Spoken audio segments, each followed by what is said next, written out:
శ్రీరామచంద్ర స్వామి అదేవిధంగా పంచాయతన దేవతల ప్రతిష్ఠ కుంభాభిషేక మహోత్సవాన్ని నిర్వహించాం. విశేషంగా శ్రీరామచంద్రస్వామి సీతారామచంద్రస్వామి యొక్క ప్రధానమైన సన్నిధి, దానితో పాటు పంచాయతన దేవతల యొక్క సన్నిధుల నిర్మాణం ఇక్కడ జరిగింది. సుందరమైనటువంటి ఈ దేవస్థానంలో ఇవాల్టి రోజున ఈ కుంభాభిషేక మహోత్సవం అనేది సంపన్నమైంది. ఎన్నో సంవత్సరాలుగా, ఎన్నో దశకాల నుంచి ప్రతినిత్యం విశేషంగా విష్ణు సహస్రనామ స్తోత్ర పారాయణని చేస్తూ ఈ బృందం ద్వారా సాంప్రదాయికంగా ఒక విశేషమైనటువంటి సంప్రదాయాన్ని, ఒక క్రమాన్ని అనుసరిస్తూ ఎంతో శ్రద్ధాభక్తిగా విష్ణు సహస్రనామ పారాయణ అర్చనాదుల్ని చేసుకుంటూ రావడం, ఈ విధంగా ఒక బృందంగా ఏర్పడి ఈ ఉత్తమమైనటువంటి కార్యాన్ని చేస్తూ ఉండడం అత్యంత సంతోషకరమైనటువంటి విషయం. మన సనాతన ధర్మాన్ని పునరుద్ధరించినటువంటి జగద్గురు శ్రీ శ్రీ ఆదిశంకర భగవత్పాదాచార్యుల వారు చేసినటువంటి అనేక ఉపదేశాలలో ఒక ముఖ్యమైనటువంటి ఉపదేశము అనంటే గేయం గీతా నామ సహస్రం అనేటటువంటిది. అంటే భగవద్గీతను పఠించాలి, సహస్రనామాన్ని పఠించాలి. అంటే విష్ణు సహస్రనామమైనా అథవా లలితా సహస్రనామైనా శివ సహస్రనామైనా ఉన్నటువంటి ఆ సహస్రనామ స్తోత్రాలు ఏవైతే ఉన్నాయో వీట్లను పఠించాలి అని స్వయంగా ఉపదేశం చేయడమే కాకుండా ఈ సహస్రనామాల్లో ఈ విశిష్టమైనటువంటి విష్ణు సహస్రనామానికి స్వయంగా శంకరాచార్యుల వారు భాష్యాన్ని రచించి ఆ నామముల యొక్క అర్థాన్ని, అత్యంత నిగూఢమైనటువంటి అర్థాలని మనకి తెలియజేశారు. అందులోనూ ఒక్కొక్క నామానికి కొన్ని నామాలు ఎన్నోసార్లు మళ్ళీ మళ్ళీ విష్ణు సహస్రనామంలో వస్తూ ఉంటాయి, పునరావృతం అవుతూ ఉంటాయి. అటువంటి ఆ నామాలన్నిటికీ కూడా విశేషమైనటువంటి అర్థాలను అక్కడక్కడ శంకరాచార్యులు వారు చూపించారు. ఒకే నామం ఇంకో 2-3 సార్లు వచ్చినప్పుడు, 2-3 సార్లు కాదు చాలాసార్లు కూడా వచ్చేటటువంటి నామాలు ఉన్నాయి. వాటన్నిటికీ కూడా అర్థభేదాన్ని శంకరాచార్యులు వారు తమ యొక్క భాష్యంలో చూపించారు. కాబట్టి ఇవాళ రోజున ఈ విష్ణు సహస్రనామంలో ఉన్నటువంటి నామాల యొక్క అర్థాన్ని మనం సరిగ్గా తెలుసుకోవాలి అని అంటే దానికి ఉన్నటువంటి ఏకైక మార్గం శంకరాచార్యులు వారు రచించినటువంటి విష్ణు సహస్రనామ స్తోత్ర భాష్యం. కాబట్టి శంకరాచార్యుల వారు ఈ స్తోత్ర పారాయణని ఆదేశించడమే కాకుండా దీని యొక్క అర్థాన్ని కూడా భాష్యాన్ని రచించడం ద్వారా మనకి తెలియజేశారు, ఈ జగత్తుకి తెలియజేశారు. కాబట్టి ఇటువంటి ఈ మహిమాన్వితమైన విష్ణు సహస్రనామ స్తోత్ర పారాయణ చేసేవాళ్ల బృందం అంటే ఏమిటంటే మామూలుగా ఎన్నో బృందాలు ఉంటాయి, రకరకాల బృందాలు, సముదాయాలు, గుంపులు లోకంలో ఉండనే ఉంటాయి. ఆయా గుంపులు, ఆయా సముదాయాల యొక్క ఉద్దేశాలు వేరే వేరే ఏవేవో ఉంటూ ఉంటాయి. అటువంటి దాంట్లో ఈ విష్ణు సహస్రనామ పారాయణ చేయడానికే ఒక బృందం, దానికే ప్రత్యేకమైనటువంటి ఒక బృందాన్ని ఏర్పరచుకొని ఎన్ని సంవత్సరాలుగా విశేషంగా దీని పారాయణ చేస్తూ ఉండడం అనేది చాలా సంతోషకరమైనటువంటి విషయం. ఇప్పుడు విశేషంగా ఈ పంచాయతన దేవస్థానాన్ని నిర్మించి ఎన్నో సంవత్సరాల యొక్క ప్రయాస, అంటే ఎన్నో సంవత్సరముల యొక్క ప్రయత్నంతో, విశేషమైనటువంటి ప్రయత్నము, పరిశ్రమతో ఈ దేవాలయాన్ని, ఈ సుందరమైనటువంటి దేవాలయాన్ని నిర్మించారు. అదేవిధంగా ఇందులో ప్రతిష్ఠా కుంభాభిషేకాల్ని నిర్వహించాలి అని విశేషంగా శృంగేరికి వచ్చి మమ్మల్ని ప్రార్థించారు. అది కూడా ఎన్నో నెలలు, అదేదో నిన్న వాళ్ళు ప్రార్థిస్తే, నిన్న పొద్దున ప్రార్థిస్తే, నిన్న సాయంకాలం నిర్ణయిస్తే ఇవాళ పొద్దున వచ్చేసి చేసేసాము అన్నట్టుగా ఏం అవలేదు. ఇది దీని వెనకాల ఎన్నో సంవత్సరాల పరిశ్రమ ఉంది. ఎన్నో నెలల నుంచి చేసినటువంటి వాళ్ళు ఎన్నో సంవత్సరాల నుంచి చేస్తున్నటువంటి ప్రార్థన, ఎన్నో నెలల నుంచి ఇక్కడికి రావడానికి కావలసినటువంటి ఆ సందర్భం కోసం ప్రతీక్షిస్తూ ఉంటే ఇవాల్టి రోజున, అందుకే ఇవాల్టి రోజుని విశేషంగా ఈ ముహూర్తాన్ని నిర్ణయించడం జరిగింది. ఎందుకు అనంటే ఇవాల్టి రోజున ఉన్నటువంటి ముహూర్తం అనంటే మొట్టమొదటిది ఎలాగో కార్తీక మాసం, ఇది చాలా పవిత్రమైనటువంటిది, ఇంకా దాని గురించి ప్రత్యేకంగా చెప్పక్కర్లేదు. అందులో ఇక్కడ సీతారామచంద్రస్వామి ప్రధానమైనటువంటి సన్నిధి కాబట్టి ఈ నవమి తిథి అనేది ఏదైతే ఉందో అది రాముడికి చాలా ప్రశస్తం కాబట్టి ఈ నవమి తిథి నాడు దీన్ని చేయడం జరిగింది. అదేవిధంగా ఇక్కడ ఆ గురువారం ఇవాటి రోజున ఈ గురువారం సందర్భంలో చేయడం, అదేవిధంగా ఈ శ్రవణ నక్షత్రం ఇవన్నీ కూడా ఈ రోజుకి కలిసి రావడం వల్ల ఇవాటి రోజున ఈ కార్యక్రమాన్ని చెయ్యాలి అని దీనికి సుముహూర్తాన్ని నిర్ణయించాం. ఆ నిర్ణయానుసారంగా ఆ భగవంతుడి యొక్క అనుగ్రహంతోనే ఆ భగవంతుడే ఈ వీటన్నిటినీ కూడా ఇక్కడ జరిగినటువంటి కార్యక్రమాలన్నిటినీ కూడా చేయించుకున్నాడు. దాంట్లో మీ అందరినీ కూడా నిమిత్తులుగా చేసి మీ ద్వారా ఈ కార్యాలన్నిటినీ కూడా భగవంతుడు చేయించుకున్నాడు. ఇది చాలా సంతోషకరమైనటువంటి విషయం. ఈ భగవదారాధన అనేది అత్యంత ఆవశ్యకమైనటువంటిది. భగవద్ అనుగ్రహాన్ని మనం పొందాలి.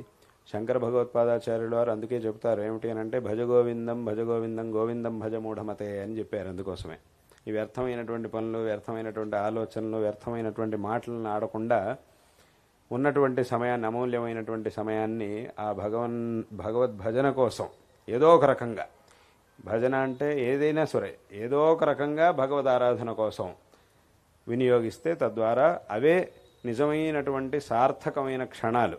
ఏ సమయాన్ని అయితే మనం భగవత్ చింతన కోసం వినియోగిస్తామో అదే మన జీవితం యొక్క సార్థకమైనటువంటి కాలంగా దాన్ని మనం పరిగణించాలి.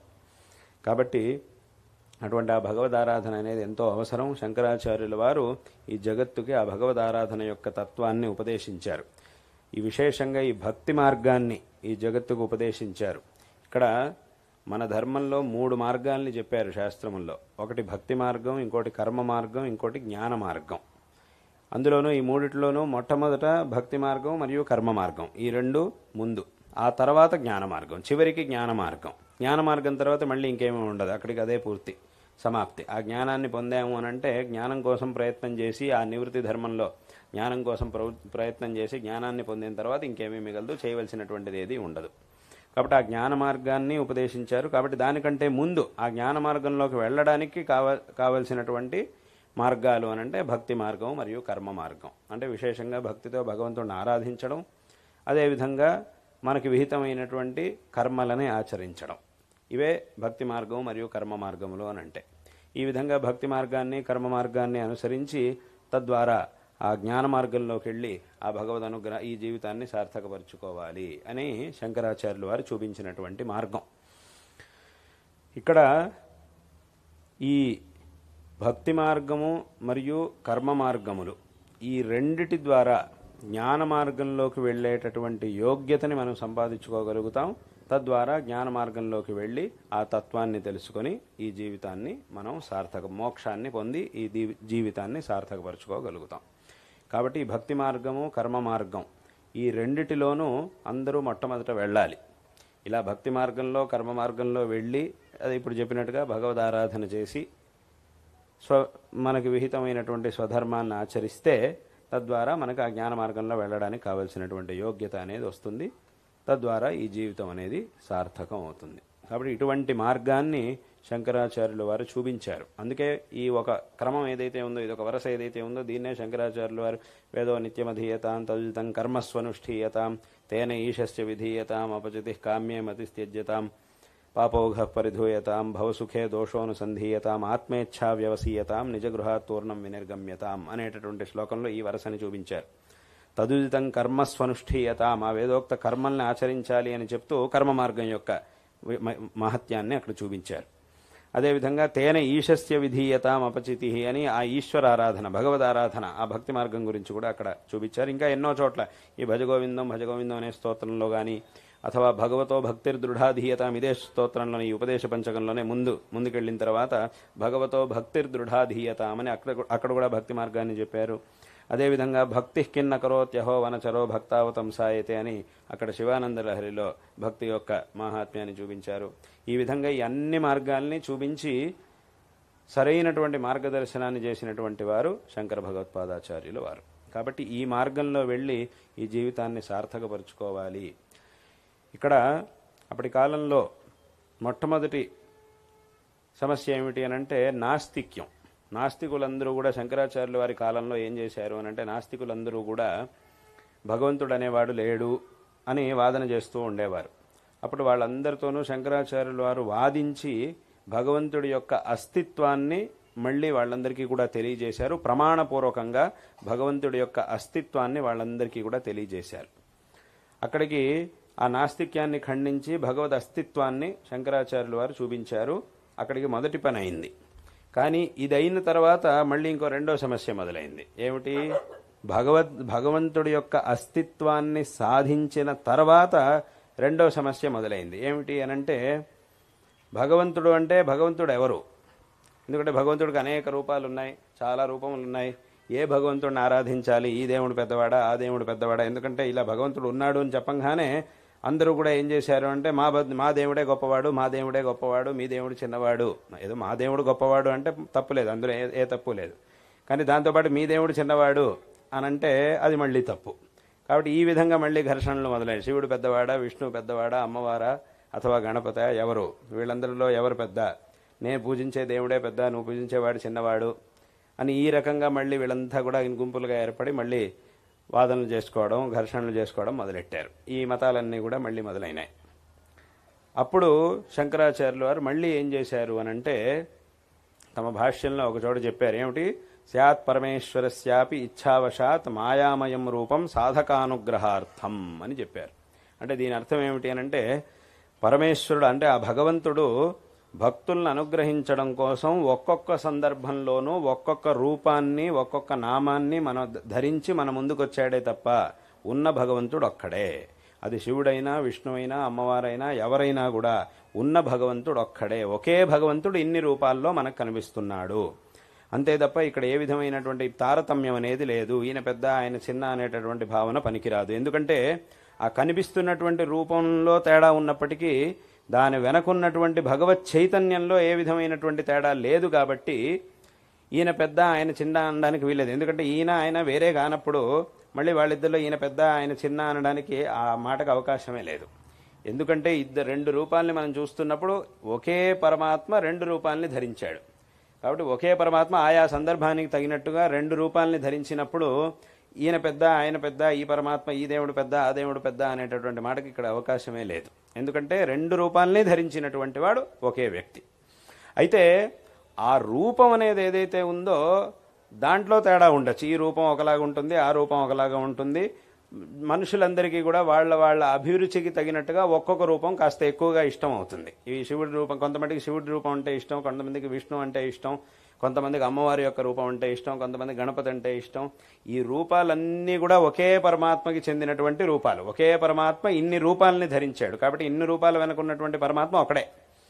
కాబట్టి పరమాత్మలో ఏ విధమైనటువంటి తేడా లేదు. కానీ మన కంటికి కనిపించేటటువంటి రూపం ఏదైతే ఉందో ఆ రూపాన్ని చూసినప్పుడు ఏమవుతుంది అనంటే, మనుషుల యొక్క అభిరుచులు రకరకాలుగా ఉంటాయి. కాబట్టి ఏమవుతుందనంటే ఒక్కొక్కళ్ళకి ఒక్కొక్క రూపం అంటే ఇష్టం అవుతుంది, అంతే.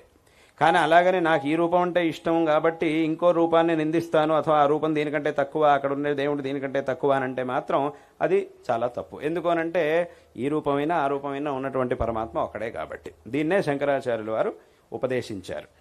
కాబట్టి ఇక్కడ ఉన్నటువంటి పరమాత్మ ఒక్కడే. ఒకే భగవంతుడు అనేక రూపాలని ధరించాడు. ఆయా సందర్భాలకు తగినట్టుగా అనేక రూపాలని అదే ఇక్కడ చెప్పారు. ఇచ్ఛావశాత్ మాయామయం రూపం సాధకానుగ్రహార్థం. అంటే భక్తులను సాధకులైనటువంటి భక్తులు ఎవరైతే ఉన్నారో వాళ్ళను అనుగ్రహించడానికి భగవంతుడు ఇన్ని రూపాలని ధరించాడు. అంతే తప్ప రెండు రూపాలని ధరించేటప్పటికి దేవుడే రెండుగా అయిపోయాడు, ఇద్దరు దేవుళ్ళు కొత్తగా వచ్చేశారు అని అర్థం కాదు. ఇద్దరు దేవుళ్ళు, ముగ్గురు దేవుళ్ళు, నలుగురు, ఐదుగురు వీళ్ళంతా వచ్చారు అని అర్థం కాదు. ఉన్నటువంటి భగవంతుడు ఒక్కడే, అందులో ఏ విధమైనటువంటి సందేహము లేదు. కాబట్టే శంకరాచార్యులు వారు ఏం చేశారు అనంటే, ఈ భావన ఎప్పుడు కూడా అందరికీ మనస్సులో ఉండాలి అనేటటువంటి ఆలోచనతోనే మన పురాణాల్లో, శాస్త్రముల్లో ఉన్నటువంటి విషయాన్నే ఆచరణలోకి తీసుకొచ్చారు. ఏమిటి అది అనంటే అదే ఈ పంచాయతన పూజా పద్ధతి అనేటటువంటిది. శంకరాచార్యుల వారు ఈ పంచాయతన పూజా పద్ధతి అనేది పురాణాల్లో ఉన్నటువంటిది. ఆ పురాణములు, నారద పురాణం మొదలైనటువంటి పురాణాల్లో ఈ పంచాయతన దేవతల గురించి చెప్పారు. ఇటువంటి ఆ పంచాయతన పూజా పద్ధతిని ఆచరణలోకి శంకరాచార్యుల వారు తీసుకొచ్చారు. ఎందుకు అనంటే ఏమిటి దాని అర్థం? ఒకే పీఠంలో అందరి దేవతల్ని, ఈ ఐదుగురు దేవతల్ని, అంటే ప్రధానమైన భగవంతుడి యొక్క అనేక రూపాలు ఉన్నాయి, వాటిల్లోనూ ప్రధానమైనటువంటి ఈ 5 రూపాలని, ప్రాచుర్యంగా ఎక్కువగా పూజించేటటువంటి ఈ 5 రూపాలని ఒకే పీఠంలో పెట్టుకొని అన్నిటికీ ఏకకాలంలోనే పూజ చేయడం అనేటటువంటి పద్ధతిని శంకరాచార్యులు వారు తీసుకొచ్చారు. ఎందుకు అనంటే ఆ తారతమ్య భావన అనేది మనిషికి ఉండకూడదు అనేటటువంటి ఉద్దేశంతో దీన్ని తీసుకొచ్చారు. ఒకవేళ పంచాయతన పూజ అనేది లేకపోయినా కూడా మన వెనకటి వాళ్ళంతా కూడా ఒకే పీఠంలో శివుడిని అంటే ఒక శివలింగాన్ని ఒక శాలిగ్రామాన్ని రెండింటినైనా కూడా కలిపి పూజించేటటువంటి పద్ధతిని వెనకటి నుంచి అనుసరిస్తూ వచ్చారు. పంచాయతనం అంటే పంచాయతనం, ఒకవేళ పంచాయతనం లేకపోయినా కూడా ఒకే పీఠంలో శాలిగ్రామాన్ని అంటే శివలింగాన్ని, ముఖ్యంగా హరిహరులు శివకేశవులు కాబట్టి ఎక్కువగా ఈ విరోధం అనేది ఎక్కడొస్తూ ఉంటుందంటే శివకేశవుల్లోనే ఎక్కువ మనకి. శివకేశవులు అంటే వాళ్ళిద్దరిలో కాదు, భక్తుల్లో, వాళ్ళ భక్తుల్లో, వాళ్ళిద్దరిలో అదేమీ లేదు. వాళ్ళిద్దరూ చాలా హాయిగా ఉంటారు, వాళ్ళిద్దరూ చాలా సుఖంగా ఉన్నారు. ఎందుకంటే పద్మపురాణంలో ఒక మాట ఉంది. ఒకసారి శివుడు విష్ణువు ఇద్దరు మాట్లాడుకుంటూ ఉంటారు. మాట్లాడుకుంటున్నప్పుడు ఒక మాట వస్తుంది అక్కడ. ఏమిటి అనంటే ఏ భేదం విదధత్యద్ధా హ్యావయోరేకరూపయో కుంభీపాకేషు పచ్యంతే నరాః కల్పసహస్రకం అని ఇద్దరు మాట్లాడుకుంటూ ఉంటారు. ఏమిటా మాట అనంటే మనిద్దరిలో ఎవరైతే తారతమ్య దృష్టిని కలిగి ఉంటారో, అంటే ఈయన పెద్దవాడు ఈయన చిన్నవాడు, ఏ భేదం విదధత్యద్ధా హ్యావయోరేకరూపయో, ఒకరమే అయినటువంటి మనిద్దరిలో ఒకే వ్యక్తి అయినటువంటి ఒకే పరమాత్మ యొక్క రెండు రూపాలైనటువంటి మనిద్దరి విషయంలో ఎవరైతే తారతమ్య భావనను కలుగుంటారో, ఈయన పెద్ద ఈయన చిన్న అనేటటువంటి భావన కలుగుంటారో అది చాలా పెద్ద పాపం. ఆ తారతమ్య భావనని పొంది ఉండడం అనేది పెద్ద పాపం. దాని ఫలం ఏమిటి అనంటే కుంభీపాకేషు పచ్యంతే నరాః కల్పసహస్రకం అని. కుంభీపాకం అంటే ఏమిటి? అదొక నరకం. అంటే ప్రసిద్ధమైన నరకం అందరికీ తెలిసిందే. నరకం అనగానే చాలా మంది గుర్తు, నరకం అనగానే అక్కడ నూనెలో పడేసి వేయిస్తూ ఉంటారు అని చెప్పి చాలా మంది వినుంటారు. దానికే ఈ పేరు, ఈ కుంభీపాకం అనేటటువంటి పేరు. అంటే వాళ్ళకి ఆ శిక్ష అనేది అక్కడ నరకంలో పడుతుంది, ఈ విధమైనటువంటి భేదాన్ని చూసినటువంటి వాళ్ళకి అని. ఈ మాట ఎవరంటున్నారు? ఎవరో అనట్లేదు, స్వయంగా హరిహరులు ఇద్దరూ కూడా మాట్లాడుకుంటూ ఉన్నప్పుడు ఆ సందర్భంలో వచ్చినటువంటి మాట. దీన్ని మనం ఆ పద్మపురాణంలో చూడొచ్చు. కాబట్టి అక్కడికి ఏమైంది అంటే దీన్నే శంకరాచార్యులు వారు చెప్పారు, ఈ జగత్తుకి చెప్పారు. ఏమిటి అనంటే ఆ పరమాత్మ యొక్క విషయంలో ఏ విధమైనటువంటి భేద దృష్టి అనేది ఉండకూడదు, ఒకే పరమాత్మ యొక్క రూపములు ఇవన్నీ. అయితే ఆ పరమాత్మ ఇన్ని రూపాల్ని ధరించాడు, అటువంటి ఆ పరమాత్మను ఆరాధించాలి అనంటే ఆ నిర్గుణుడు నిరాకారుడైనటువంటి పరమాత్మను ఎవరు ఆరాధించలేరు. కాబట్టి ఆ పరమాత్మను ఆరాధించాలంటే ఒక రూపం కావాలి. అప్పుడు ఏ రూపాన్ని ఒక రూపాన్ని నేను ఆరాధించాలి అని మనం ఆ రూపం గురించి శాస్త్రాలని చూసినప్పుడు ఈ రూపాలన్నీ కూడా మనకు కనబడతాయి. అంటే శివుడు, విష్ణువు, అమ్మవారు, గణపతి, ఈ రూపాలన్నీ కూడా మనకి గోచరిస్తాయి. ఇన్ని రూపాల్లో మనకి ఏ రూపం అయితే బాగా నచ్చుతుందో మన యొక్క అభిరుచి ప్రకారం, అది మనుషుల యొక్క అభిరుచి అంతే. ఆ మనుషుల యొక్క అభిరుచి ప్రకారం ఒక్కొక్కరికి ఏ రూపాన్ని అయితే ఒక్కొక్కళ్ళు ఏ రూపాన్ని అయితే ఇష్టపడతారో ఆ రూపాన్ని ఆరాధించవచ్చు అని శాస్త్రం ఒక అవకాశాన్ని మనకిచ్చింది. అంటే ఎలాగైతే ఇప్పుడు ఏదైనా బట్టలు కొనుక్కోవడానికని ఒక చోటుకి వెళ్ళాం, అక్కడ అన్నీ ఉంటాయి. ఏ బట్టలు కొన్నా, ఏ రంగులో ఉన్న బట్టలు కొనుక్కున్నా దాని నుంచి మనకి లభించే ప్రయోజనం ఒకటే. అందులో అది నల్ల బట్టలైనా, తెల్ల బట్టలైనా, ఎర్రగా ఉండే బట్టలైనా, ఏ రంగులో ఉండే బట్టలైనా సరే దాన్ని కొనుక్కున్నప్పుడు దాని నుంచి వచ్చేటటువంటి ఫలం ఒకటే. ఏమిటి? దాన్ని ధరించడం అంతే. అది ఏ రంగులో ఉన్న వస్త్రమైనా ఒకటే. కానీ ఏమవుతుంది అనంటే ఈ రంగు అయితే బాగుంటుంది, ఈ రంగు అయితే నాకు ఇష్టం, ఇది కావాలి, అది కావాలి అని దాన్నే తీసుకుంటూ ఉంటారు. ఇప్పుడు ఆడవాళ్ళంతా చీరలు కొనుక్కోవడానికని వెళ్తారు కదా, వెళ్ళినప్పుడు అక్కడ ఏం చేస్తారు? ఈ చీర అయితే బాగుంటుంది, ఏ చీర అయినా దానివల్ల కలిగే ప్రయోజనం ఒకటే. ఏ రంగు అయినా, ఏదైనా కూడా, ఏ వస్త్రమైనా దానివల్ల, ఏ చొక్కాలు కొనుక్కోవడానికి వెళ్తారు మగవాళ్ళు, ఇటు వీళ్ళు దీనికోసం వెళ్తారు, వాళ్ళు దానికోసం వెళ్తారు. ఏదైనా కూడా దాని నుంచి వచ్చే ఫలం ఒకటే. కానీ ఇది బాగుంది, అది బాగుంది, ఈ రంగు వద్దు, ఆ రంగే కావాలి, ఈ రంగు కావాలి, ఆ రంగు కావాలి అని అవన్నీ చూసుకొని చేస్తూ ఉంటారు. ఎందుకలాగా అనంటే ఆ వస్తువు ఒకటే, దాని నుంచి కలిగే ప్రయోజనం కూడా ఒకటే, అందులో ఏ విధమైనటువంటి తేడా లేదు. కానీ వాళ్ళ అభిరుచి, అందుకే ఎప్పుడైనా ఇంకో మార్గం లేదు, ఉన్నది ఒకటే, ఇది ఒకటే రంగు ఉండేది, దీన్నే తీసుకోవాలంటే అప్పుడు ఇంకేం చేస్తాం? మాట్లాడకుండా దాన్నే తీసుకుంటాం. 2-3 రంగులు ఉన్నాయన్నప్పుడు అప్పుడు సరే ఇది బాగుంది, ఇది వద్దు, అది బాగుంది, అది తీసుకుందాం అని చెప్పి ఏది బాగుంటుందో దాన్ని తీసుకుంటారు. ఇంకే రంగుల్లో ఉన్నది ఒకటే అనంటే అప్పుడు దాన్నే తీసుకోవాలి, ఇంకో మార్గం లేదు. కాబట్టి అదంతా ఏమిటి అనంటే వాళ్ళ అభిరుచికి తగినట్టుగా చేయడం. అదేవిధంగా ఇన్ని స్వరూపాలు ఉన్నాయి, భగవంతుడు ఎన్నో సందర్భాల్లో ధరించినటువంటి ఎన్నో రూపాలు ఉన్నాయి. ఈ అన్ని రూపాల్లోనూ ఏదో ఒక రూపాన్ని, ఏ రూపాన్ని ఆరాధించినా కూడా దానివల్ల మనకు కలిగేటటువంటి ప్రయోజనంలో ఏ విధమైనటువంటి తేడా ఉండదు. ఎలాగైతే ఏ వస్త్రాన్ని మనం ధరించినా కూడా, ఏ రంగులో ఉన్న దాన్ని ధరించినా కూడా దాని నుంచి మనకు కలిగేటటువంటి ఫలితంలో ఏ ప్రయోజనం, ఏ తేడా ఉండదో, అదేవిధంగా భగవంతుడి యొక్క ఇన్ని రూపాల్లో ఏ రూపాన్ని ఆరాధించినా కూడా మనకు కలిగేటటువంటి ఆ ఫలంలో ఏ విధమైనటువంటి తేడా అనేది ఉండదు. కానీ ఒక అవకాశాన్ని శాస్త్రం ఇచ్చింది. మీ మీ అభిరుచికి తగినట్టుగా ఏదైనా ఒక రూపాన్ని ఆరాధించుకోవచ్చు అని ఒక అవకాశాన్ని శాస్త్రం మనకిచ్చింది. అంతే ఇక్కడ ఉండేటటువంటి తేడా. కాబట్టి దీన్నే శంకరాచార్యుల వారు ఉపదేశించారు. కాబట్టి ఉన్నటువంటి ఆ భగవంతుడు ఒక్కడే, ఒకే భగవంతుడు ఇన్ని రూపాల్లో ఉన్నాడు. కాబట్టి ఏ విధమైనటువంటి తారతమ్య దృష్టి లేకుండా అందరూ కూడా చక్కగా భగవద్ ఆరాధన చేసి భగవంతుణ్ణి ఆరాధించడం అనేది ముఖ్యం. కాబట్టి అందరూ కూడా చక్కగా భగవద్ ఆరాధన చేసి ఆ భగవంతుడు అనుగ్రహానికి పాత్రులు కావాలి అనేటటువంటి విషయాన్ని ఉపదేశించి, ఇది ఎప్పుడు కూడా మనకి ఆ భావన మనలో ఉండాలి అనేటటువంటి ఉద్దేశంతోనే ఈ పంచాయతన పూజా పద్ధతిని శంకరాచార్యుల వారు ఏర్పరిచారు. కాబట్టి ఈ రకంగా ఆ పంచాయతన పూజా పద్ధతి అనేది వెనకటి నుంచి కూడా వస్తూ ఉన్నది. కాబట్టి ఇటువంటి ఆ దేవతా తారతమ్యం అనేది ఏదైతే ఉందో దాన్ని చూడడం అనేది చాలా పెద్ద పాపం. విష్ణు పెద్దవాడు శివుడు చిన్నవాడు అని చూసినా కూడా చాలా పెద్ద తప్పు. శివుడు పెద్దవాడు విష్ణువు చిన్నవాడు అని చూసినా కూడా చాలా పెద్ద తప్పు. రెండు కూడా చాలా పెద్ద పాపాలు. కాబట్టి అటువంటి పనిని ఎవరు కూడా చేయకూడదు. అటువంటి భేద దృష్టిని ఎవరు కూడా పొందకూడదు. వాళ్ళ అభిరుచికి తగినట్టుగా దేన్నైనా ఆరాధించవచ్చు, అందులో సందేహం లేదు. కానీ ఆ ఇతర దేవతా స్వరూపం మీద ఆ తారతమ్య భావన అనేది ఎప్పుడు కూడా మనకి ఉండడానికి వీల్లేదు. ఈ విషయాన్ని చక్కగా అందరూ కూడా చక్కగా తెలుసుకోవాలి. ఎన్నో సందర్భాలున్నాయి ఆ హరిహరుల అభేదాన్ని చెప్పేటటువంటి సందర్భాలు ఎన్నో ఉన్నాయి పురాణాల్లో, ప్రతి పురాణంలోనూ. ఎందుకంటే ఒక్కొక్క పురాణంలో కొన్ని పురాణాలు విష్ణువుకి సంబంధించిన ఉంటాయి, కొన్ని పురాణాలు శివుడికి సంబంధించిన ఉంటాయి, కొన్ని అమ్మవారికి సంబంధించిన ఉంటాయి. ఆయా పురాణాలని చూస్తూ ఉన్నప్పుడు విశేషంగా విష్ణువుకు సంబంధించినటువంటి పురాణంలో విష్ణువు యొక్క గొప్పతనాన్ని చాలా ఎక్కువగా చెప్తారు. అప్పుడు ఆ గొప్పతనాన్ని చెప్పేటప్పుడు ఏముందంటే శివుడిని కొంచెం చిన్నవాడిగా చూపిస్తున్నారు అని మనకు అనిపిస్తుంది. అలాగే శివ పురాణాన్ని చూసినప్పుడు ఏమంటే శివుడిని చాలా గొప్పవాడిగా చూపిస్తారు. అలా చూపిస్తున్నప్పుడు విష్ణువుని ఏదో కొంచెం చిన్నగా చూపిస్తున్నట్టుగా మనకు అనిపిస్తుంది. అప్పుడు ఏమవుతుందంటే ఆయా పురాణాలను చూసినప్పుడు ఆయనే పెద్దవాడు, ఈ దేవుడే పెద్దవాడు అని మనకు అనిపిస్తూ ఉంటుంది. ఆ భావన మళ్ళీ అక్కడ తారతమ్య భావన రావడానికి అవకాశం ఉంటుంది అనే ఉద్దేశంతోనే ఒకవైపు మళ్ళీ ఆ దేవుణ్ణి గొప్పవాడిగా చూపిస్తూనే మళ్ళీ ఇంకోవైపు మళ్ళీ హెచ్చరిస్తారు. ఎంత గొప్పవాడిగా చూపించినా మళ్ళీ పరమాత్మ ఒక్కడే, ఇక్కడ భగవంతుడి విషయంలో తేడా లేదు అనే విషయాన్ని కూడా అదే పురాణంలో అక్కడక్కడ చూపిస్తూనే ఉంటారు. ఎన్నోసార్లు విశేషంగా చూపిస్తూనే ఉంటారు. ఇప్పుడు భాగవత పురాణం తీసుకుంటే అందులో విష్ణువు గురించి గొప్పగా చెప్పినట్టు ఉంటుంది. కానీ మళ్ళీ అదే భాగవతంలో శివుడైనా విష్ణువు అయినా బ్రహ్మ అయినా అందరూ ఒకటే అనేటటువంటి విషయాన్ని కూడా అదే భాగవత పురాణం మనకి చూపిస్తుంది. స్వయంగా విష్ణువే చెప్తాడు భాగవత పురాణంలో. ఎప్పుడైతే అక్కడ భాగవతంలో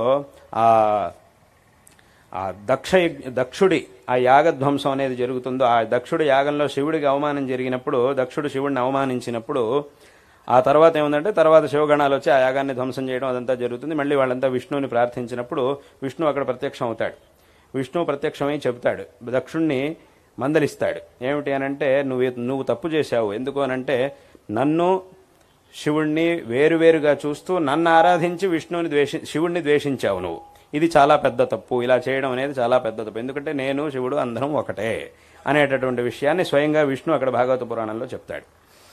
ఈ విధంగా ఎన్నో చోట్ల మనం ఆ భగవంతుడి యొక్క అభేదాన్ని మనం విశేషంగా చూడగలుగుతాం. అదేవిధంగా ఇంకొక సందర్భం ఉంది. ఏమిటి అనంటే అది పద్మపురాణంలోనూ ఉంది, ఇంకా నారద పురాణంలోనూ కనబడుతుంది మనకు ఆ సందర్భం. అదైతే ఇంకా అంటే ఈ అభేదం, ఈ తారతమ్య దృష్టిని ఇంకా తీవ్రంగా ఖండించేటటువంటి ఒక సందర్భం అది. అంటే శంకరాచార్యుల వారు ఏ అభేదాన్ని చెప్పారో, ఏ అద్వైతాన్ని చెప్పారో దాన్ని ప్రతిపాదన చేస్తూ ఈ తారతమ్య దృష్టిని దృఢంగా బలంగా ఖండించేటటువంటి ఒక సందర్భం. ఒకసారి ఏమవుతుందనంటే ఆ పద్మపురాణంలోనూ నారద పురాణంలోనూ ఉండేటటువంటి ఒక సందర్భం. ఒకసారి ఏమవుతుంది అనంటే శివుడు ఒక ఆభరణాన్ని తీసుకొచ్చి పార్వతీదేవి దగ్గరికి వస్తాడు. నేను నీకు దీన్ని అలంకరిస్తాను అని చెప్పి వస్తాడు. అప్పుడు పార్వతీదేవి అంటుంది, నువ్వేమిటి నాకు అలంకరించేది, నీకే సరిగ్గా అలంకారం చేసుకోవడం రాదు, ఒకసారి నీ స్వరూపం చూసుకో ఎలా ఉందో. ఒంటి మీద ఏముంది, మంచి వస్త్రాలు లేవు, ఆ చర్మాన్నే ధరించావు, వస్త్రంగా నువ్వు ధరించావు. మెడలో పోనీ ఏమన్నా ఆభరణాలు ఉన్నాయా అంటే ఏమి లేవు, పాములు ఉన్నాయి, పాములను వేసుకున్నావు. పోనీ ఒంటి మీద ఏముంది అని అంటే మొత్తం భస్మం ఉంది, ఆ చితాభస్మం అంతా ఒంటి మీద జల్లుకున్నావు. అలాగే తల నిండా జటల ఈ జటాజూటం ఇదంతా ఉంది. కాబట్టి ఈ అలంకారం ఇది నీకే అలంకారం సరిగ్గా చేసుకోవడం రాదు, నువ్వు నాకు చేయడం ఏమిటి అని అంటుంది అమ్మవారు. అప్పుడు పక్కనే విష్ణు ఉంటాడు. విష్ణు అమ్మవారు ఈ మాట అనగానే విష్ణువుకి చాలా కోపం వస్తుంది. ఏంటమ్మా ఇంత మాట అంటావేంటి నువ్వు శివుణ్ణి? ఆయన ఎవరనుకుంటున్నావు? ఆయన పరమాత్మ. అటువంటి పరమాత్ముణ్ణి నువ్వు ఇలా అవమానిస్తావా? ఏమిటి ఇలా అంటున్నావేమిటి? ఈ నిందని వినడం నా వల్ల కావట్లేదు అని అంటాడు. అప్పుడు ఒక మాట అంటాడు విష్ణు. ఏమిటంటే ఇది చాలా ముఖ్యమైనటువంటి మాట. ఎత్ర ఈశ నిందనం భద్రే తత్ర నో మరణం వ్రతం అని అంటాడు విష్ణు. అంటే ఏమిటి? ఎక్కడైతే శివనింద జరుగుతుందో అక్కడ ఇంకా మరణమే నాకు శరణం. ఆ శివనిందని నేను భరించలేను. శివనిందని గనక శివనిందని వినడం కంటే మరణమే నాకు చాలు, ఆ మరణమే నాకు పర్వాలేదు అని స్వయంగా ఈ మాటను విష్ణు అంటాడు అక్కడ. ఎత్ర ఈశ నిందనం భద్రే తత్నో మరణం వ్రతం అని చెప్పి వెంటనే ఏం చేస్తా అంటే ఇంక ఇంత మాట విన్న తర్వాత ఇంకా నాకు బతకాలని లేదు, నేను వెంటనే నా శిరస్సును ఖండించుకుంటాను అని చెప్పి వెంటనే విష్ణు శిరస్సును ఖండించుకోబోతాడు. అప్పుడు వెంటనే ఈశ్వరుడు ఆపుతాడు. ఆపి ఒక మాట అంటాడు. ఏమిటి అనంటే, లేదు పార్వతీదేవి అలా అన్నదని చెప్పి నువ్వేమి కోపగించుకోకు. ఎందుకంటే పార్వతీదేవి నా భార్య, నేను ఆమె భర్తను కాబట్టి ఇలా భార్యాభర్తల మధ్యలో అప్పుడప్పుడు ఇలా ఏదో సరదాగా 2-3 మాటలు ఇలా జరుగుతూనే ఉంటాయి. ఆమె నా మీద ద్వేషంతోనో అగౌరవంతోనో అనలేదు, ఏదో సరదాగా నన్ను అలా ఆట పట్టించడానికి అలా అన్నది అంతే తప్ప ఇక్కడేమి దీన్ని ఇట్లా దాన్ని నువ్వు చాలా కోపగించుకోవాల్సినటువంటి పని లేదు అని చెప్పి స్వయంగా అప్పుడు శివుడు ఆ మాట అంటాడు. ఆ భార్య కాబట్టి ఊరికే నన్ను ఏదో చేయడానికి నా అలా అన్నదే తప్ప ఇక్కడేం ద్వేషం ఏమీ లేదు, కాబట్టి ఇటువంటి పని చెయ్యకు అని విష్ణువుని శివుడు ఆపుతాడు. అటువంటి ఆ సందర్భాన్ని మనం ఆ పురాణంలో చూస్తాం. కాబట్టి ఈ విధంగా ఆ దేవతా తారతమ్యం అనేది ఏదైతే ఉందో దాన్ని చూడడం అనేది చాలా పెద్ద తప్పు. అందుకే దీన్ని శంకరాచార్యుల వారు దృఢంగా ఖండించి ఉన్నటువంటి పరమాత్మ ఒక్కడే, ఒకే పరమాత్మ ఇన్ని రూపాలని ధరించాడు, మనల్ని అనుగ్రహిస్తూ ఉన్నాడు అని. ఎవరైతే ఆ దేవుడి పేరుతో పరస్పరం ఘర్షణలకు పాల్పడుతూ ఉండేవాళ్ళో వాళ్ళందరిలోనూ మళ్ళీ ఒక ఐకమత్యాన్ని తీసుకొచ్చారు. అంటే మొట్టమొదట నాస్తిక్యాన్ని ఖండించి భగవంతుడి యొక్క అస్తిత్వాన్ని సాధన చేసి చూపించారు. ఆ తర్వాత వచ్చినటువంటి ఈ ఘర్షణలు ఏవైతే ఉన్నాయో వాళ్ళందరికీ కూడా సరైనటువంటి భగవత్ తత్వాన్ని ఉపదేశించి సమస్త భక్తుల్లోనూ ఒక ఐకమత్యాన్ని తీసుకొచ్చారు. ఇది సదాకాలం ఆచరణలో ఉండడం కోసమే ఈ పంచాయతన పూజా పద్ధతిని ప్రారంభం చేయించారు. కాబట్టి వాటి రోజున ఇక్కడ ఈ పంచాయతన దేవతల యొక్క సన్నిధులన్నీ కూడా ఒకచోట ఉన్నాయి. ఒకే దేవస్థానంలో ఒకే ఆలయంలో వేరువేరు మందిరాల్లో ఈ పంచాయతన దేవతల యొక్క ప్రతిష్టాపన అనేది ఇవాళ రోజున ఇక్కడ జరిగింది. అదేవిధంగా దానితో పాటే ఈ మార్గాన్ని మనకి చూపించినటువంటి శంకరాచార్యుల వారి యొక్క ప్రతిష్ట ఆలయం కూడా ఇక్కడ నిర్మింపబడి ఉన్నది. ఆ ఆలయంలో శంకరాచార్యుల వారి యొక్క మూర్తి ప్రతిష్ట కూడా ఇక్కడ చేయబడి ఉన్నది. కాబట్టి ఇటువంటి ఆ విశేషమైనటువంటి ఆ స్థానం దేవస్థానం ఇది. కాబట్టి అందరి దేవతలు అంటే భగవంతుడు ఒక్కడే ఉండేది. ఆ భగవంతుడి యొక్క ఇన్ని రూపాలు కూడా ఇక్కడ ఈ దేవస్థానంలో మనకు కనిపిస్తూ ఉన్నాయి.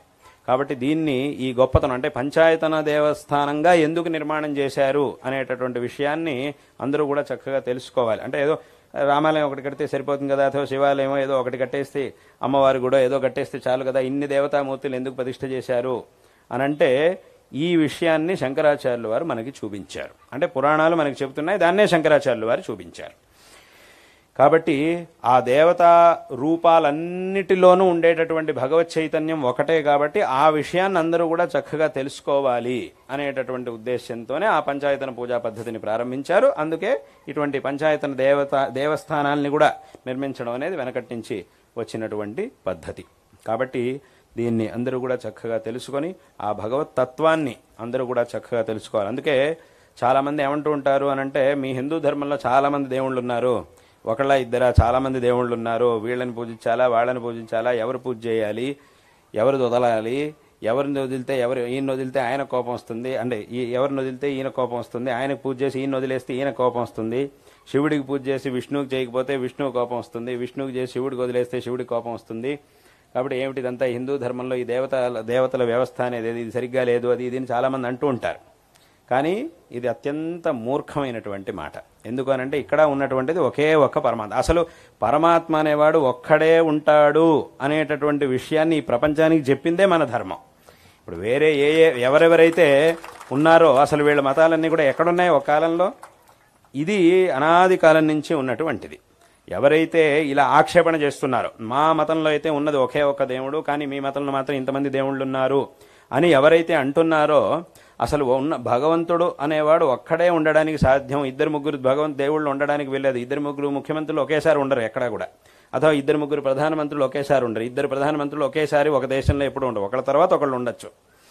ఇద్దరు ముఖ్యమంత్రులు అథవా ఇద్దరు ప్రధానమంత్రులు అథవా ఇద్దరు శాసనసభ్యులు ఒకే నియోజకవర్గానికి ఇద్దరు శాసనసభ్యులు ఒకేసారి ఉండరు. ఎందుకంటే ఉండాలంటే ఒకడే ఉండాలి. కాబట్టి అదేవిధంగా ఆ భగవంతుడు కూడా ఇద్దరు దేవుళ్ళు ఉండడానికి సాధ్యమే లేదు, ఉండేది ఒకే ఒక భగవంతుడు. ఆ భగవంతుడు ఎన్ని రూపాలనైనా ధరించవచ్చు, ఎన్ని నామాలనైనా కూడా ధరించవచ్చు. ఇప్పుడు లోకంలో కూడా ఒక మనిషి ఉన్నాడు, ఆ మనిషిని ఒకడు తండ్రి అంటాడు, ఒకడు కొడుకు అంటాడు, ఒకడు బాబాయ్ అంటాడు, ఒకడు తమ్ముడు అంటాడు, ఒకడు అన్నయ్య అంటాడు. ఒక్కొక్కళ్ళకి ఆ మనిషి ఒక్కొక్క రకంగా ఉన్నాడు. మనం ఎన్ని పేర్లతో పిలిచినా అంటే వాళ్ళ సంబంధాన్ని బట్టి వేరే వేరే వ్యక్తులు ఎన్ని పేర్లతో పిలిచినా కూడా ఆ వ్యక్తి మాత్రం ఒకడే ఉంటాడు. కాబట్టి ఇక్కడ కూడా అదే విధంగా భగవంతుడు ఒక్కడే ఉన్నాడు అనేటటువంటి విషయాన్ని ఆ శంకరాచార్యుల వారు విశేషంగా మనకి తెలియజేశారు. కాబట్టి ఎవరైతే ఇట్లా ఆక్షేపణలు చేస్తుంటారో అవన్నీ కూడా అసంగతమైనటువంటిది. అంటే కొంతమంది ఒక ప్రశ్న వస్తుంది, మరి మన ధర్మంలో ఏదో 3 కోటి దేవతలు ఉన్నారు, 33 కోట్ల మంది దేవతలు ఉన్నారు అంటుంటారు కదా, మరి అదేమిటి అని చాలా మందికి అనిపిస్తూ ఉంటుంది. 33 కోట్ల మంది దేవతలు ఉన్నారు, కొంతమంది ఇది కూడా అడుగుతుంటారు, మీ హిందూ ధర్మంలో 33 కోట్ల మంది దేవతలు ఉన్నారంటారు, 33 కోట్ల మంది అంటే అసలు ఎటా కుదురుతుంది, వాళ్ళు ఎవరు, వాళ్ళ పేర్లు ఏమిటి, వాళ్ళు ఎక్కడుంటారు, ఒక్కొక్కళ్ళు ఎవరెవరు ఏమిటి అని కొంతమంది అడుగుతూ ఉంటారు. కానీ ఇక్కడ దీని యొక్క అర్థం ఏమిటి అనంటే 33 కోట్ల మంది దేవతలు అనంటే దాని అర్థం ఏమిటి అనంటే భగవంతుడు ఎన్ని రూపాలనైనా కూడా ధరించగలుగుతాడు అనేటటువంటి విషయం. అంటే భక్తులను అనుగ్రహించడం కోసం ఎన్ని రూపాలనైనా కూడా ధరించగలుగుతాడు అనేటటువంటి విషయాన్ని మనకి చెప్పడం కోసం 33 కోట్లు అని చెప్పారంతే. వాస్తవం 33 కోట్లు కాదు, 33 కోట్ల కంటే కూడా ఎక్కువ కూడా అవ్వచ్చు.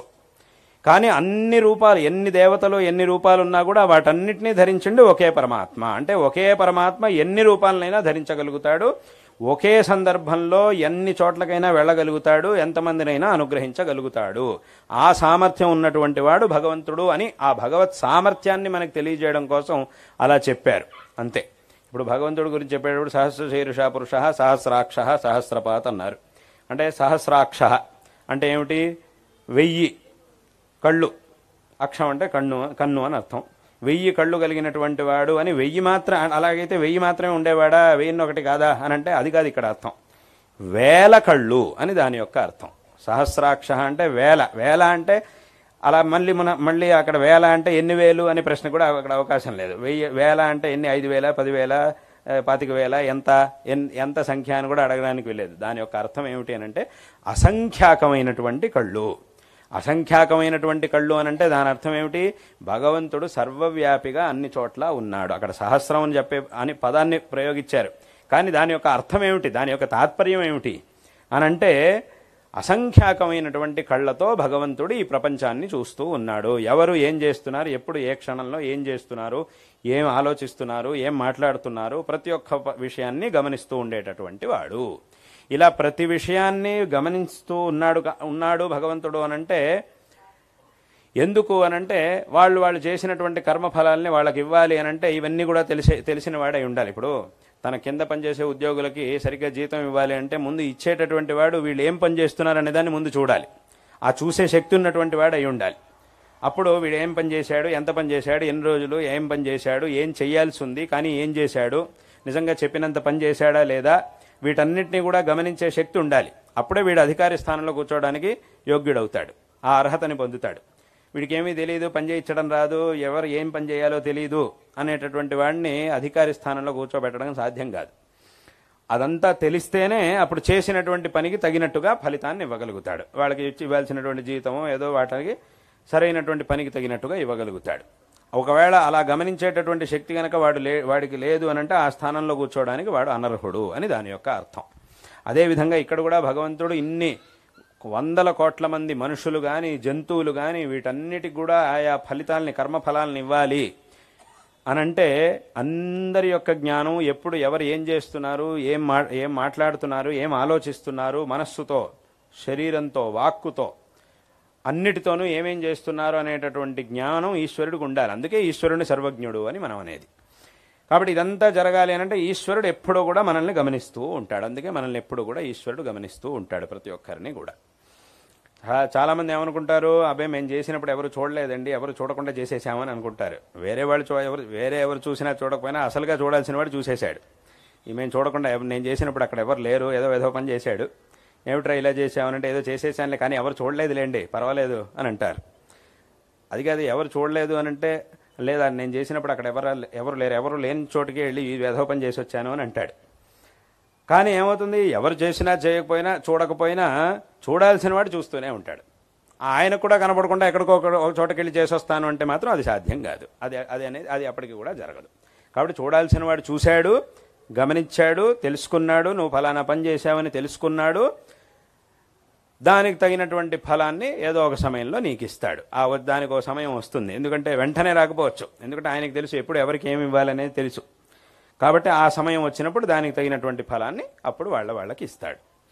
కాబట్టి ఈ విధంగా భగవంతుడు అన్నిటినీ కూడా గమనిస్తూ ఉంటాడనేటటువంటి అర్థాన్ని చెప్పడం కోసం సహస్రాక్ష అని ఆ మాటని ఉపయోగించారు. అదేవిధంగా ఇక్కడ 33 కోట్లు అనేటటువంటి మాటని ఎందుకు చెప్పారు అనంటే అది 33 కోట్లని కాదు, 100 కోట్లు కూడా కావచ్చు. అంటే 100 కోట్ల మంది వేరువేరు ప్రదేశాల్లో ఉండి భగవంతుడిని ఆరాధిస్తున్నారు. ఇప్పుడు మనం ఎప్పుడు భగవత్ పూజ చేసినా కూడా ఆవాహన చేస్తాం. ఆవాహన అని ఉంటుంది. మొట్టమొదటి పూజలో మనం ధ్యానం చేసి, పూజ ఎక్కడి నుంచి ఒక్కొక్క ఉపచారాన్ని మనం చేసేటప్పుడు మొట్టమొదట ధ్యానం చేస్తాం, తర్వాత ఆవాహన చేస్తాం. ఆవాహన చేసినప్పుడు ఏముంది, భగవంతుడు అక్కడికి వస్తాడు. ఇప్పుడు 100 మంది 100 చోట్ల వేరువేరు, ఒక ఆయన ఇక్కడ చేస్తున్నాడు, ఇంకొక ఆయన ఇంకో ఊళ్ళో చేస్తున్నాడు, ఇంకొక ఆయన ఇంకో దేశంలో చేస్తున్నాడు, ఇలా 100 మంది 100 చోట్ల పూజ చేస్తున్నప్పుడు ఆవాహన ఒకే కాలంలో ఆవాహన చేసినప్పుడు మరి 100 చోట్లకి భగవంతుడు వెళ్ళగలుగుతాడా? మనమైతే వెళ్ళలేం. 100 మంది ఒకే సమయంలో 100 చోట్లకి మనల్ని ఆహ్వానించినప్పుడు ఒకే సమయంలో 100 చోట్లకి మనం వెళ్ళలేం. ఒకదాని తర్వాత ఒకటి వెళ్తాం. కాబట్టి మనం వెళ్ళలేం. కాబట్టి భగవంతుడు కూడా వెళ్ళగలుగుతాడా అనంటే మనం వెళ్ళకపోవడం మన విషయం, భగవంతుడి విషయం ఒకటి కాదు. మనం వెళ్ళలేకపోవచ్చు, కానీ భగవంతుడు వెళ్ళగలుగుతాడు. కాబట్టి అది ఎంతమంది, 100 మంది అయినా 100 కోట్ల మంది అయినా సరే ఒకే కాలంలో భగవదారాధన చేసి భగవంతుడిని ఆహ్వానిస్తున్నారు అనంటే అప్పుడు తప్పకుండా భగవంతుడు అక్కడికి రానే వస్తాడు. మనం చేసేటటువంటి పూజనంతా కూడా స్వీకరిస్తాడు, మనల్ని తగినటువంటి ఫలాన్ని మనకిస్తాడు అనేటటువంటి విషయాన్ని శాస్త్రములు మనకి చెబుతున్నాయి. కాబట్టి ఈ విషయాన్ని చెప్పడం కోసం, అంటే అటువంటి సామర్థ్యం మనకి సామర్థ్యం లేదు అన్నంత మాత్రాన భగవంతుడికి సామర్థ్యం కూడా ఆ సామర్థ్యం ఉండదు అని అర్థం కాదు. మనకు ఆ సామర్థ్యం లేకపోవచ్చు, కానీ భగవంతుడికి అది సాధ్యమే. కాబట్టి ఏకకాలంలో ఎన్ని చోట్లకైనా భగవంతుడు వెళ్ళి అనుగ్రహించగలుగుతాడు అనేటటువంటి ఆ శక్తిని, భగవంతుడికి ఉన్నటువంటి ఆ శక్తిని మనకి తెలియజేయడం కోసం అక్కడ 33 కోట్లు అని అన్నారు, అంతే. కాబట్టి వాస్తవంగా 33 కోట్లు అంటే 33 కోట్ల మంది ఉన్నారు అని అర్థం కాదు, దాని యొక్క అర్థం అది కాదు. కాబట్టి ఈ విధంగా మనం ఆరాధించేటప్పుడు భగవంతుడు మన దగ్గరికి వస్తాడు అనే విషయాన్ని మనకి తెలియజేయడం కోసం ఈ విషయాన్ని చెప్పారు. దీనే శంకరాచార్యుల వారు కూడా తమ భాష్యంలో అక్కడంతా కూడా చాలా చోట్ల చెప్పారు. కాబట్టి ఈ విధంగా శంకరాచార్యుల వారు ఆ భగవంతుడు అనేవాడు ఒక్కడే అనేటటువంటి విషయాన్ని తెలియజేసి, ఎవరైతే దీని మీద ఈ భగవతత్వం మీద ఆక్షేపణలు చేయడం ఇవన్నీ చేశారో వాళ్ళందరికీ కూడా సమాధానం చెప్పారు. అదేవిధంగా అందరి భక్తుల్లోనూ ఒక ఐకమత్యాన్ని తీసుకొచ్చారు. కాబట్టి ఇవాల్టి రోజున మనం ఆ భగవంతుణ్ణి ఆరాధిస్తూ ఉన్నాం, ఇంత మటుకైనా ఆరాధించగలుగుతూ ఉన్నాం, తద్వారా భగవద్ అనుగ్రహానికి పాత్రులమై శ్రేయస్సుని పొందుతున్నాము అనంటే ఈ మార్గాన్ని మనకు విశేషంగా చూపించినటువంటి వారు జగద్గురు శ్రీ ఆదిశంకర భగవత్పాదాచార్యులు వారు. కాబట్టి వారిని మనం ఎప్పుడూ కూడా స్మరించాలి. ఈ మార్గాన్ని మనకు ఉపదేశించి మనకు వచ్చేటటువంటి అన్ని ప్రశ్నలకు కూడా సమాధానం చెప్పి సరైనటువంటి మార్గం ఇది అని మనకు చూపించారు శంకరాచార్యులు వారు. కాబట్టి ఎప్పటికీ కూడా వారిని మనం మర్చిపోవడానికి వీల్లేదు, మరవడానికి వీల్లేదు. అందుకే ఇక్కడ శంకరాచార్యుల వారి సన్నిధి కూడా ఉంది. విశేషంగా ఇక్కడ శంకర జయంతి ఉత్సవం ప్రతి సంవత్సరం వైశాఖ శుక్ల నిత్య ఆరాధన ఎలాగో మందిరంలో జరుగుతూనే ఉండాలి. అదేవిధంగా శంకర జయంతి మహోత్సవాన్ని కూడా విశేషంగా ఇక్కడ ఆచరణ చెయ్యాలి. అదేవిధంగా అందరూ కూడా ఎలాగైతే రామనవమి, కృష్ణాష్టమి, శివరాత్రి, నవరాత్రి, వినాయక చతుర్థి వీటన్నిటిని మనం ఆచరిస్తామో అదేవిధంగా ప్రతి సంవత్సరం వైశాఖ శుక్ల పంచమి నాడు శంకర జయంతిని తప్పకుండా అందరూ ప్రతి ఊళ్ళోనూ, ప్రతి ఇంట్లోనూ, ప్రతి సంస్థలోనూ, ప్రతి ఆలయంలోనూ అన్ని చోట్ల జరగాలి ఈ శంకర జయంతి మహోత్సవం అనేటటువంటిది. కాబట్టి ఈ విధంగా విశేషంగా శంకర జయంతి ఉత్సవాన్ని చేసి శంకరాచార్యులు వారు ఉపదేశించినటువంటి విషయాల్ని మననం చేసి వారు చూపించినటువంటి మార్గాన్ని అనుసరించి ఈ జీవితాన్ని సార్థకపరుచుకోవాలి.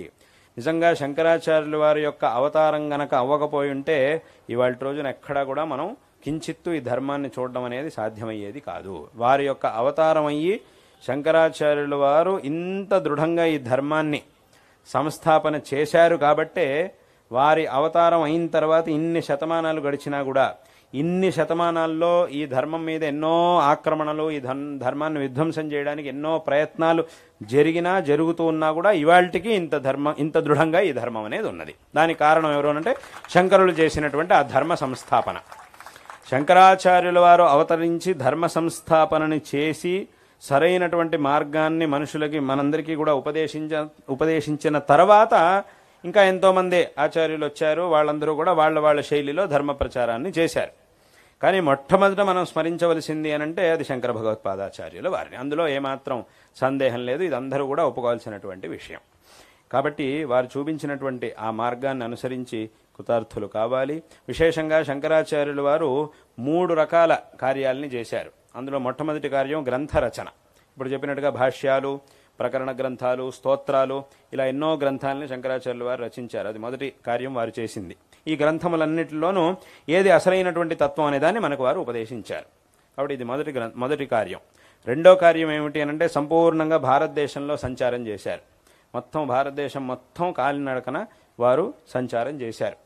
అన్ని చోట్ల సంచారం చేసి ఎన్నో క్షేత్రాలకు వెళ్ళి ఆ క్షేత్రముల్లో ఉన్నటువంటి భగవత్ సాన్నిధ్యాన్ని ఇంకా విశేషంగా జాగృతం చేసి, ఇంకా అభివృద్ధి చేసి, ఆ క్షేత్రముల్లో ఉన్నటువంటి ఆ వేద విరుద్ధమైనటువంటి, శాస్త్ర విరుద్ధమైనటువంటి ఆచారాలు ఏవైతే ఉన్నాయో వాటన్నింటినీ కూడా సరిచేసి, అనాచారాలన్నింటినీ కూడా సరిచేసి మళ్ళీ ఒక ఉత్తమమైనటువంటి పూజా వ్యవస్థల్ని వీటన్నింటినీ కూడా ఏర్పరిచారు. ఇప్పటికి కూడా మనం ఎన్నో క్షేత్రాలకు వెళ్ళినప్పుడు అక్కడ శంకరాచార్యులు వారు వచ్చినటువంటి ఇతిహాసం, వారు ఏర్పరిచినటువంటి ఒక వ్యవస్థ, వీటన్నిటినీ కూడా మనం చాలా క్షేత్రాల్లో చూడగలుగుతాం. ఇప్పటికీ కూడా ఆ వ్యవస్థ ప్రకారమే ఇప్పటికి కూడా ఆయా క్షేత్రాల్లో జరుగుతున్నటువంటి పూజా పద్ధతులు వీటన్నిటిని కూడా మనం ఇప్పటికీ చూడగలుగుతాం.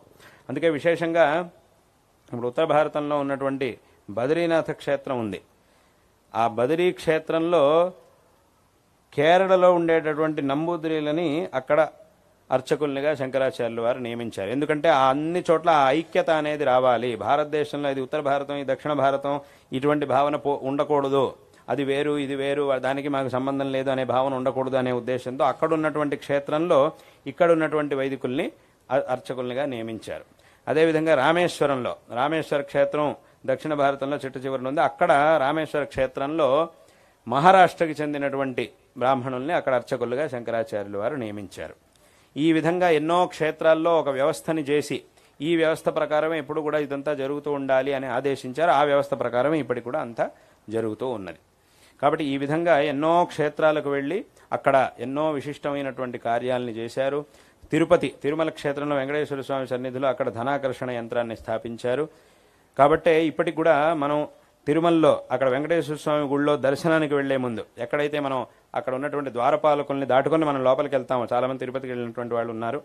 లోపలికి ప్రవేశించి ధ్వజస్తంభం నుంచి లోపలికి ప్రవేశించిన తర్వాత అక్కడ గరుత్మంతుడి సన్నిధి ఉంది. వెంకటేశ్వర స్వామికి సరిగ్గా ఎదురుకుండా గరుత్మంతుడి సన్నిధి ఉంది.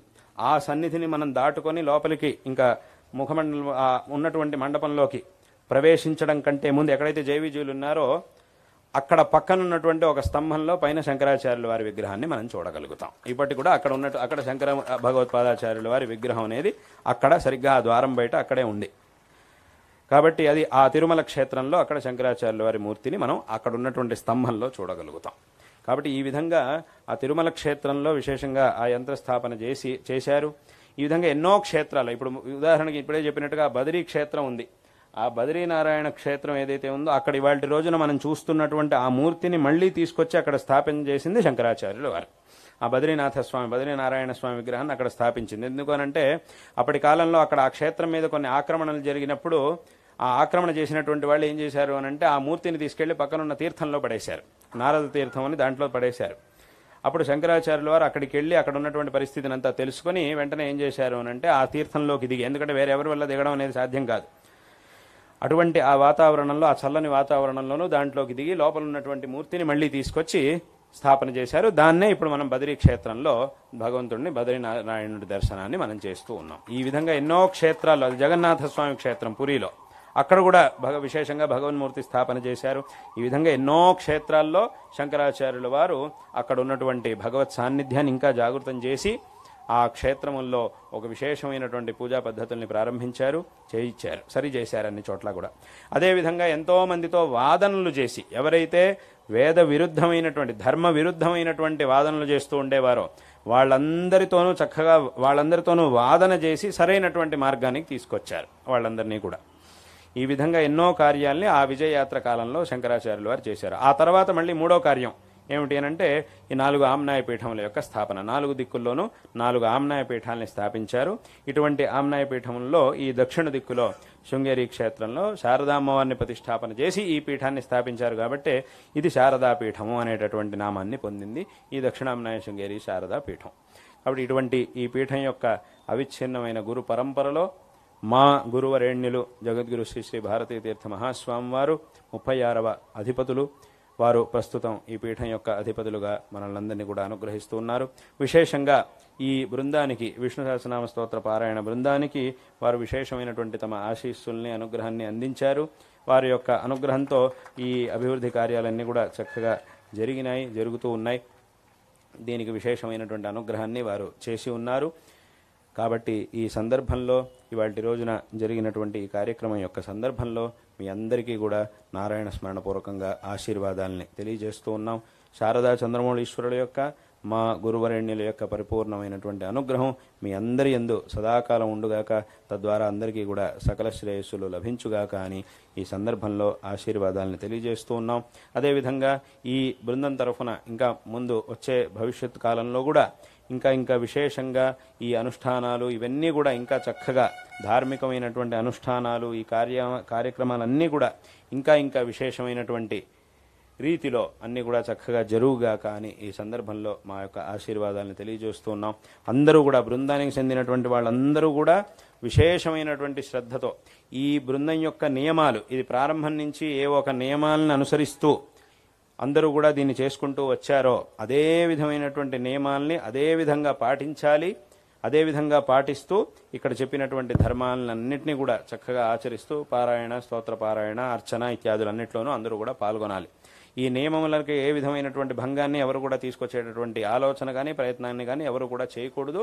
అందరూ కూడా ఆ నియమాలకి తగినట్టుగా తప్పకుండా చక్కగా ఆచరించాలి అనేటటువంటి విషయాన్ని కూడా ఈ సందర్భంలో అందరికీ కూడా తెలియజేస్తూ, అందరూ కూడా ఒక విశేషమైనటువంటి ఐకమత్యంతో ఉండి ఆ నియమాలు ఏవైతే ఉన్నాయో, ఎందుకంటే వ్యక్తులు మారుతూ ఉంటారు, వ్యక్తుల యొక్క మనస్థితులు కూడా మారిపోతూ ఉంటాయి. అందుకోసమే నియమాలని చేసేది. అసలు నియమం చేసేది ఎందుకు అనంటే దాని ఉద్దేశ్యమే, నియమాన్ని చేయడం వెనకాల ఉండే ఉద్దేశ్యమే ఏమిటి అనంటే, ఒక్కొక్క సందర్భంలో ఒక్కొక్క మనిషి ఒక్కో రకంగా ఆలోచిస్తూ ఉంటాడు, ఒక్కొక్కళ్ళు ఒక్కొక్క రకంగా వాళ్ళు ఇష్టం వచ్చినట్టు చేస్తూ ఉంటారు. అలా జరగకూడదు, ఎవరైనా కూడా ఒకే రకంగా జరగాలి అనేటటువంటి ఉద్దేశ్యంతోనే అసలు ఈ నియమాల్ని ఏర్పరచడం అనేటటువంటి పరంపర వెనకటి నుంచి వచ్చింది. కాబట్టి ఏ నియమాలనైతే ప్రారంభంలో దీనికి చేసి ఉన్నారో అదే విధంగా అన్నీ కూడా చక్కగా జరగాలి, అందరూ కూడా అదే విధమైనటువంటి శ్రద్ధతో దీంట్లో పాల్గొనాలి అనేటటువంటి విషయాన్ని ఈ సందర్భంలో తెలియజేస్తూ, ఇంకా ఇందాక మాట్లాడుతున్నప్పుడు వెంకటేశ్వర్లు గారు ఇంకా కొన్ని ఇక్కడ భవిష్యత్తులోనూ చేయవలసినటువంటి కొన్ని అభివృద్ధి కార్యాలు వాటి గురించి ఇంకా ఇందాక నివేదన చేశారు.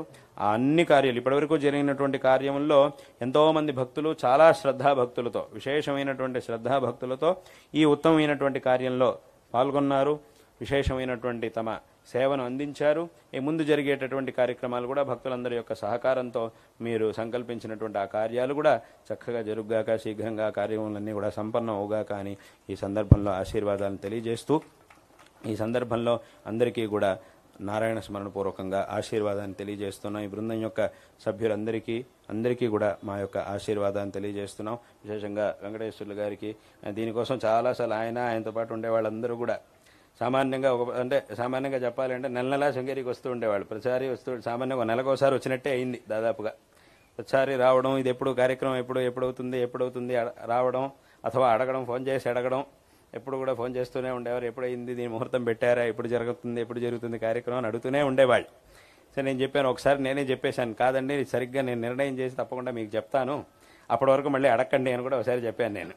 నేను నిర్ణయం చేస్తాను, మిగతావన్నీ కూడా ఆలోచించి ఒక సమయం నిర్ణయం చేస్తాను, అప్పుడు మీకు చెప్తాను, చక్కగా జరుగుతుంది అని కూడా అప్పుడే చెప్పాను. నేను నిర్ణయం చేస్తాను, నేను వస్తానని చెప్పి మాట ఇచ్చాను కాబట్టి తప్పకుండా వస్తాను, దానికి సమయం నిర్ణయం చేస్తాను, నేను వస్తాను, చేస్తాను, చక్కగా జరుగుతుంది అని కూడా అప్పుడే చెప్పాను. అదేవిధంగా ఈశ్వర అనుగ్రహంతో చక్కగా జరిగింది. అదేవిధంగా ఇవాళ రోజున ఈ కార్యక్రమం అనేది చక్కగా జరిగింది. చాలా సంతోషకరమైనటువంటి విషయం. ఆయనకి అందరికీ కూడా మా యొక్క ఆశీర్వాదం, వెంకటేశ్వర గారికి, రామకృష్ణ గారికి అందరికీ కూడా మా యొక్క ఆశీర్వాదాలని తెలియజేస్తూ ఉన్నాం. మళ్ళీ అందరు మా పేరు చెప్పలేదని ఎవరు అనుకోవద్దు. కొంతమంది ఇద్దరి పేర్లు చెప్పాను, మా పేరు చెప్పలేదని ఎవరు అనుకోవద్దు. అందరికీ కూడా మరొకమారు ఆశీర్వాదాలని తెలియజేస్తూ ఈ భాషణాన్ని ఇక్కడికి ఉపసంహరిస్తూ ఉన్నాం. హర నమః పార్వతీపతయే, హర హర మహాదేవ.